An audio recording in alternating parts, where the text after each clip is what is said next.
I'm John Moscow. And I'm Amy Halpern-Lamb. Welcome to Ethical Schools. Our guest today is Amanda Jones, a school librarian in Watson, a small town in Livingston Parish in southern Louisiana.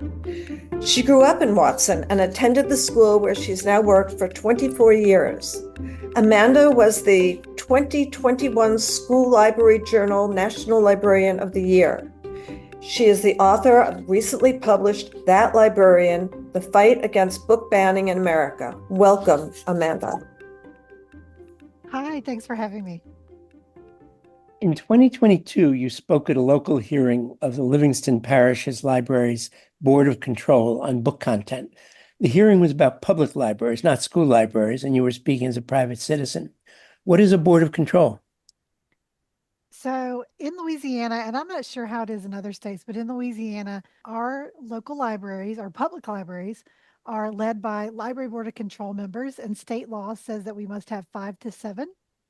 Our parish, my parish of Livingston, has 9. That in and of itself is a long story, but they basically oversee the public library system. They hire and renew the contracts for the public library directors and vote on budgeting and programming and things like that. And they also have the final say for book challenges.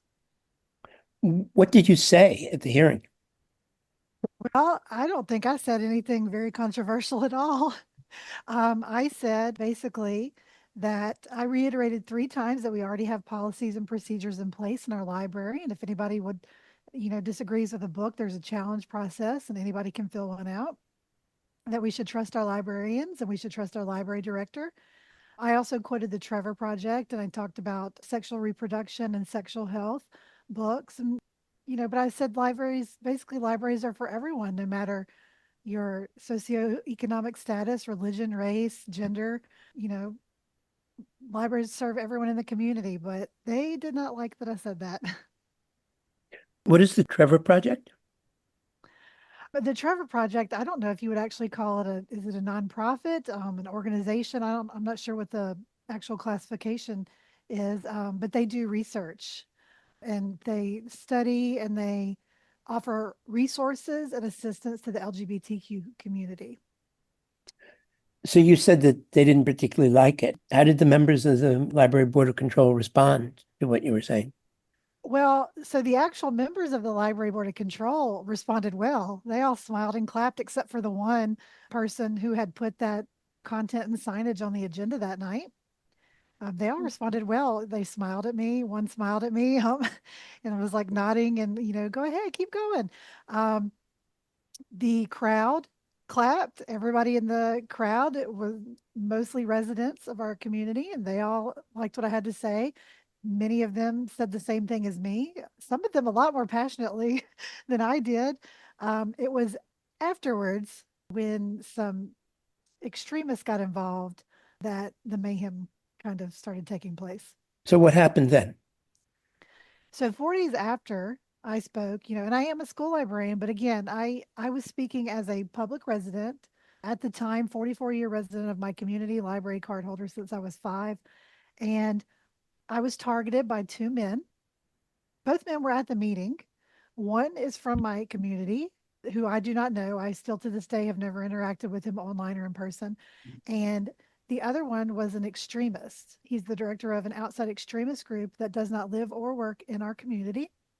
And that extremist has been instrumental in the devastation of a neighboring town's public library system, costing them millions of dollars, takeover of their library board of control, and even removing displays. They're no longer allowed to have displays. Women's History Month, Black History Month, even Cajun Heritage displays. So 2 different men targeted me. It was an online attack campaign where they posted memes about me. The local person posted a meme with my face that he had taken off my professional website and said that I was advocating for the teaching of anal sex to 11-year-olds. And the extremist group posted a picture of me with what looked like a target around my face and said that I wanted to give pornography and erotica to 6-year-olds. And they went on to post more wild things within the day in those comments, and then went on for several weeks. It's still going on. I mean, it's been 2.5 years. It's still going on, but it was very intense. those first few weeks. And how did your friends and neighbors react? Well, most people that I am friends with were silent because they did not, or well, I should say, people in my community were silent because they were afraid of being targeted. A lot of my friends and family outside of our community were sticking up for me, but I did have a lot of what I thought were friends commenting that were joining in, people that were laughing and piling on. And, the comments were atrocious. They called me a groomer, a pedophile, a sicko, a pig. I needed to be shot, slapped, purged. And this wasn't just on these two men's their posts. They were tagging me, they were tagging my school library association, our state school library association, of which I was the president at the time. It was very awful. And how did your school administration and your colleagues react to you being attacked? So when this took place, it was in July, so it was over the summer. But before I even went and spoke at that meeting, I did have my speech approved by HR because I wanted to make sure. I wasn't sure if we were allowed to speak, like what the parameters were, but I was told I was a resident and I had the First Amendment right to go and speak at my public library board. Afterwards, I got some quiet support from some people within the school system, and then a lot of them maybe ignored it. I did not get vocal support from anyone at that time. Hmm. And as time went on, did things change? Well, I've lost a lot of friendships, and I try think about I would try to put myself in their position. They didn't want to be targeted, and it has gotten a lot better. At my school, I would say I'm supported by everyone now that I work with. And again, they may not be as vocal, but some have started posting vocally on social media, so that has gotten better. Especially when my book came out and people started reading and they're like, "Oh, we didn't realize it had gotten this bad." Because I didn't post on social media about it very often. So they didn't know the depths of which the harassment that I had been facing. And I just kind of assumed they did because they saw it in the community, but they didn't realize some of them have apologized. And then there's some people I'm no longer friends with. But at work, everyone's been great. How does having books in the library with characters or stories about people from marginalized communities actually impact Black and other children of color or LGBTQ students? Oh, it greatly impacts them just to have that access. I've taught at my school for 24 years. And so now I've taught for so long that my very first students are in their mid 30s. And so some of them work with me and some of them substitute. And I'm teaching a lot of children of former students who have all noticed that our library collection is a little more diverse. Mhm. I had a student who is Indian American who is an adult now, and she came to substitute at our school, and she said, "Oh, let me walk around the library," because I was her English teacher, not her librarian. And she walked around and she said, "Miss Jones, this library is so different from when I was here because I see brown kids on some of these covers of these books." She said, "When I went here when I was in school, we didn't have that, and I felt left out." She said that to me, and so it was a proud moment for me, but also, I felt bad, like how many other kids don't feel seen? The Mhm. Human Rights Coalition did a study in 2023 that said that there's so many, I forget the percentage of students who attend schools that do not feel safe, particularly students from the LGBTQ plus community, but that 9 out Mhm. of 10 feel safe in the school library. And to me, that's a huge responsibility I have. I want every kid to feel seen and heard and represented by the books on our shelves. And so their families deserve to have their stories on the shelves as well. But then I look at it on the flip side, whereas our school is 94% white. My child was a student at my school. I don't want her to grow up to be an ignoramus. I want her to learn because when we read stories about people that are different from us, we learn empathy. And all of these kids could use a little more empathy in their lives, especially from what they're seeing from the adults in the adult world and all of the hate that's being pushed. How do you decide which books to purchase for the library? It's a huge undertaking. I think people are under the impression we just go on Amazon and click, click, click. And that is absolutely not how that works. Um, I mean, sometimes when the latest Dogman book comes out, I'll go click, click, click and get some fast copies of that. But a lot goes into it. I took a whole entire college course on it, and I start out with I give the students the opportunity to tell me what they want in the library. And I usually do a lesson around book ordering time, and I'll give them catalogs and I'll say, what do you want to see in here? Like, what do you want more of? This year it was horses, horses and drawing books, and they wanted more manga. So we had to have a discussion about how it's hard to find manga that's age relevant to their age, which is 9, 10, and 11. We had to have those discussions, but we go through catalogs. They give me suggestions. I have a book suggestion box. I also go to the teachers and I'll say, are there any books that you need that can help with your curriculum that we don't have here in the library? They're really good about just telling me though throughout the year, and I'll make a wish list for when we get money. But once I get all of these ideas, I go through and I start looking through the different titles that are out that the kids and the teachers want. And I start making a wish list and I go through every single title and I look at professional journal reviews and I see, is this professionally reviewed for the age of my students? So sometimes I'll have a book on there and it'll say ages 14 and up. My students are 9, 10, 11. I'll say, okay, I have to take this book out. A lot of kids will ask me for books. A lot of kids have asked me for Stephen King. And I'm like, I think Stephen King is great. Was I reading Stephen King when I was in sixth grade? Yes. However, and I explained to them, I cannot order that because it's professionally reviewed for maybe high school or for adult. So I weigh all those decisions. I look at how much money I have, and then I start looking at state award lists. I look at what were the Texas State Awards, what were the Louisiana State Awards, what were the Newberries, the Caldecots, the top math books, the top science books. I look at all of that. It takes a very long time to put together a book order. Then you have to narrow it down because we don't even get a lot of money. So it's Okay. like a very difficult process. So are there any guidelines that you need to follow? Yes, we have a collection development policy set forth, and most school libraries and public libraries have collection development policies. I will upload our collection into our online catalog and I will see how many books are outdated, especially technology. We're talking about technology. I'll say, okay, I need to update my collection, but I use the parameters of our collection development policy, which really states is basically what I just said. That's those steps, but making sure that we are getting books that are professionally reviewed. So what happens if there is a challenge either to the placement of a book or to having the book at all or whatever? What's the process that you go through? So I have never had any formal challenges at my school. We have at the public library that I've been fighting, but in general, what I'd like them to do is call me and talk to me about it, but that doesn't happen. Usually people will turn to social media to complain about a book.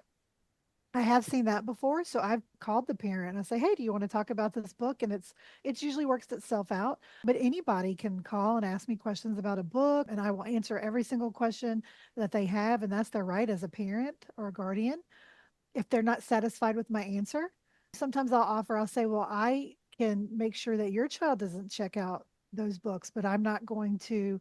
This book is professionally reviewed for our age group, and the other kids choose to read it. So I'm not going to remove it from the collection just because you don't like it, but your child doesn't have to have it. But if they're not satisfied with that, they can do what's called a formal request for reconsideration.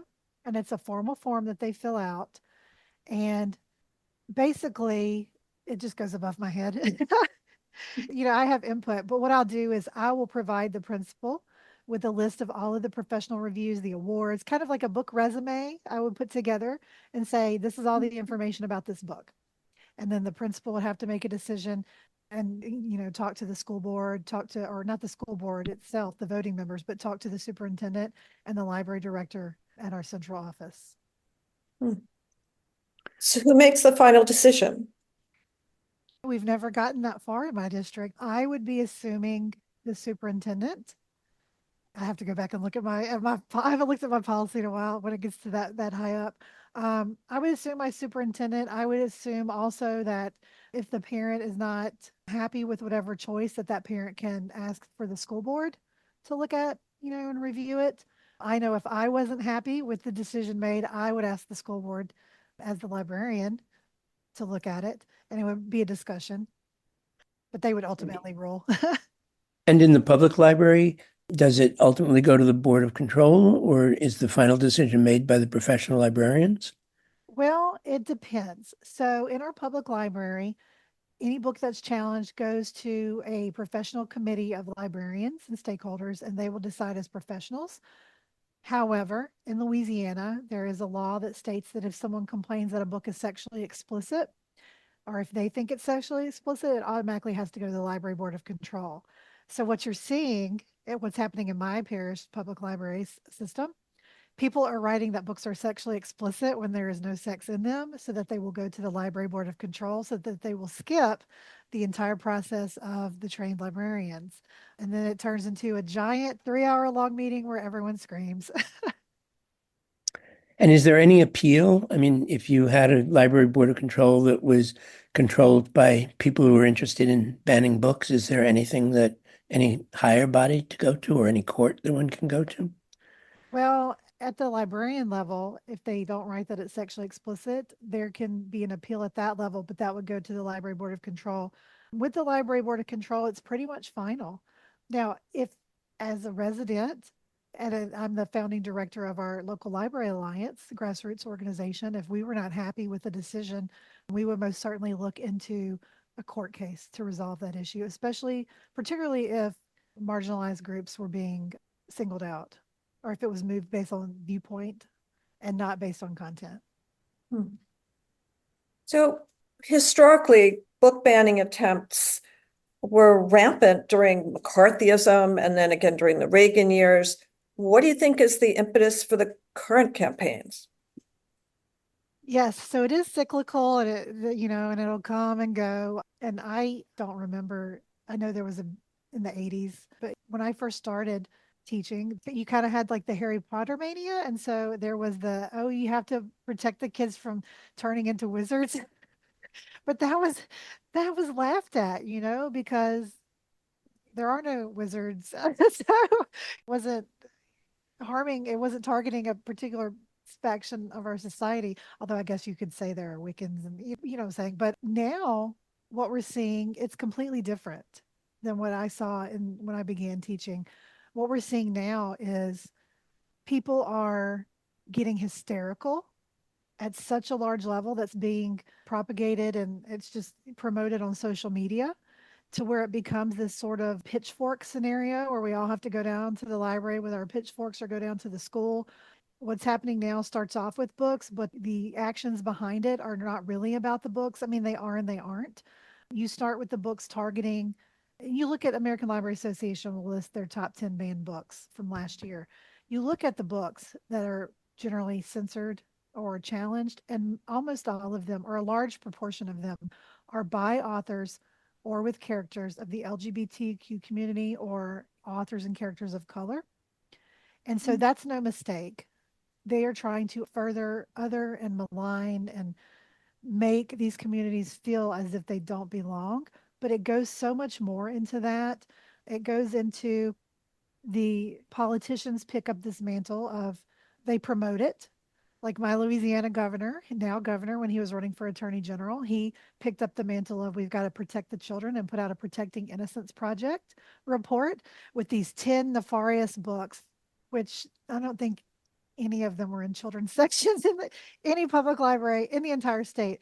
But from the way he talked, they were all in the children's section, which they weren't. And he created a hotline that you could call and report your local librarian or your local educator for giving sexual material to children, which was not happening. And so we're being used as political pawns. But it goes even further with that, because once they swoop in and on this protecting innocent farce, they start building this legislation to defund and devalue schools and libraries. So there's a much larger plan and action, which is to privatize public schools, voucher schemes, all of that, and privatize public libraries. And they're not quiet about it. I mean, even U.S. Representative Clay Higgins from Louisiana tweeted out that one day all of our libraries would be church owned, privately owned. And So it's there's so many factors to this right now, and it's just compounded by social media.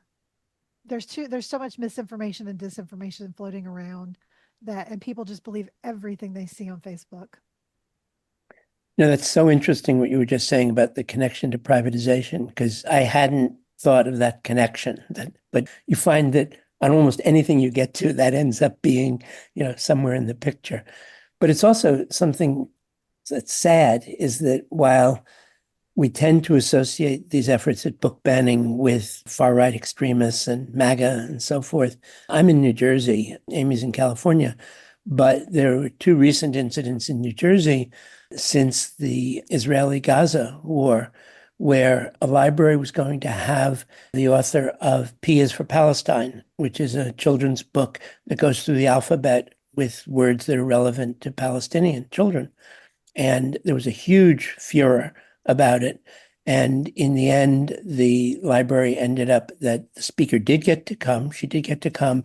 And then they invited an Israeli book author. That if you were going to have a Palestinian book author, then you had to have an Israeli book author. And then there was an incident, which I was actually involved with in Montclair, which is supposed to be a very progressive town in New Jersey. And the Jewish Voice for Peace was going to have a Quaker was renting space in the library because the library rents out space to the community. Or actually, it may be free. I think they offer it for free. And there was going to be an event which had no connection with the library except that it was going to use library space. And he was a Quaker who had visited the West Bank. And there was another furor about it because some people objected to the fact that it was Jewish Voice for Peace, which is an anti-Zionist group. And there was this Zoom meeting at 11 o'clock at night on the Saturday night before the Sunday where the speaker was going to be about whether the library was going to allow the speaker. And ultimately, the library said yes, mainly, I think, because a civil rights attorney told them they had no right to have viewpoint discrimination and they would get sued. But it was scary because, it wasn't one of the usual suspects, but it showed that it can happen in a number of situations. If you'd asked me a few years ago, I would have said this is a Southern thing, a Southern problem. But as the past few years have gone by and I started reading more news about censorship and speaking, and it's happening everywhere. It's happening in red states, blue states, purple states. Um, I was speaking with someone who lives in Manhattan the other day, and I'm like, well, at least you don't have this in Manhattan. And they were like, well, yeah, actually, we do. It's everywhere. And it's like people just go to such extremes instead of having a conversation. I think a lot of these problems could be solved with conversation. Some can't, but it's just, I think social media compounds a lot of this. Social media can be used in a positive and a negative. So in the negative, it's let's bring our pitchforks and go. But then I've used social media as a positive to help stop anti-library legislation. So it's a double-edged sword there. If a librarian or a classroom teacher is facing the kinds of demands for book removal or the kinds of attacks that you faced, to whom would you recommend that they should turn for help? Well, if it's an attack, a personal attack, like mine was just so personal and lies, and as a school employee, I would always hope you could turn to your own administrator and to your own superintendent. But I have a lot of friends who have done that and they got zero support. Some states have unions and some don't. If you're a state with a union, I would definitely turn to your union. But if it starts crossing the line into defamation and harassment, PEN America puts out a harassment guide for educators and students, and it's very sad they had to do that. But read up on the PEN America's harassment guide. You definitely want to report it. So if it's threats of violence, things like that, you want to make sure you're reporting it to your local authorities, to the FBI cybercrimes unit if it's online. But there's not a lot of help that you can get. Someone the other day I saw a post that they're waiting for the cavalry to come, and then someone else said the cavalry is not coming. You have to saddle up and do it yourself. So that's kind of what I had to do. I just kind of had to help myself. And and it sucks. It really sucks a lot, but there's strength in numbers. And so there's a lot of school librarians, and there's a lot of teachers, and there's a lot of public and academic librarians out there who can offer advice and help. There's a lot of toolkits out there. There's a Get Ready, Stay Ready online toolkit from the University of South Carolina and the University of Iowa, I believe. The American Library Association puts out toolkits for guidance, PEN America, the National Coalition Against Censorship. You can always contact the ACLU if it's a First Amendment issue, because sometimes they try to silence your First Amendment rights. There's usually a law clinic in every state, like ours is the Tulane First Amendment Law Clinic. Or you can contact FIRE, which right now I'm blanking out on what FIRE stands for, or the Freedom to Read Foundation. There's lots of help out there, but it is difficult. And this is being fought on such a local level. It's in little pockets. It's like Swiss cheese, like little holes everywhere. And so national organizations, how do you help hundreds in every single state that are facing this? Because the people that are trying to push and ban books are very well funded. And often school librarians like myself were not. FIRE, I believe, is Foundation for Individual Rights in Education, or something very similar to that. I think that's what it stands for. Yes. Yeah. Have any of these minoritized groups, especially the parents of color, for example, or parents of children with disabilities, have any of them been supportive? Have they been empowered to speak up? We don't really have any local groups like that where I live in Louisiana, but I know in Texas, right off the top of my head, I'm thinking about, and I forget the name, it's Round Rock Parents. I want to say they're called the Black Parents of Round Rock, or it's something similar to that, have really stepped up and helped in that area. And you look at different places. I know that Defense of Democracy has stepped up. Well, I'll say not necessarily in my little local level, but in Louisiana, the Forum for Equality or Louisiana Trans Advocates, ACLU, certain groups have, just not in my particular community, but in other places. I know in St. Tammany Parish in Louisiana, which is another parish in Louisiana that's seen exorbitant amount of challenges and hate and harassment of their librarians, they have a very strong coalition called Queer North Shore. And so it's a lot of parents, because in St. Tammany Parish, that's what they call their area, the North Shore. And so Queer North Shore and the St. Tammany Library Alliance are parents that are sticking up, especially parents of students from the LGBTQ community. So yeah, there are. It's just, it's so hard to put out so many fires. Because it's not, if you think about it, it's not just the book banning that's affecting them. As you've got the other legislation, the Don't Say Gay bills, and the taking away of rights to trans students. So when you look at the other groups, they're trying to put out so many fires. And so the librarians are trying to pick up and cover the book ban aspect of it and do what we can. Thank you, Amanda Jones, author of That Librarian, The Fight Against Book Banning in America. And thank you, listeners. Check out our new video series, What Would You Do? A collaboration with Professor Mira Levinson of the Harvard Graduate School of Education and Ed Ethics. Go to our website, ethicalschools.org, and click video. The goal of this series is not to provide right answers, but to illustrate a variety of ethical viewpoints. If you found this podcast worthwhile, please share it with someone at your school. Subscribe wherever you get your podcasts and give us a rating or review. This helps others to find the show. Check out our website for more episodes and articles and to subscribe to our monthly emails. We post annotated transcripts of our interviews to make them easy to use in workshops or classes. Contact us at hosts@ethicalschools.org. We're on Facebook, Instagram, and Thread. Our editor and social media manager is Amanda Denchi. Until next week.